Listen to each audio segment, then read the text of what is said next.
Assalamu alaikum, dear viewers. You want to be a good person but you do not work for it.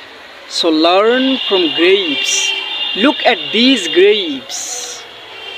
Allah says in the Holy Quran, chapter 29, Surah Ankabut, verse number 57, that Kullu nafsin dha'iqatul maut.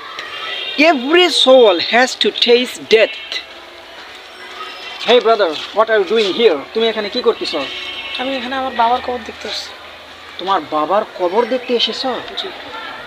ইন্না লিল্লাহ, তোমার বাবা মারা গেছে? জি।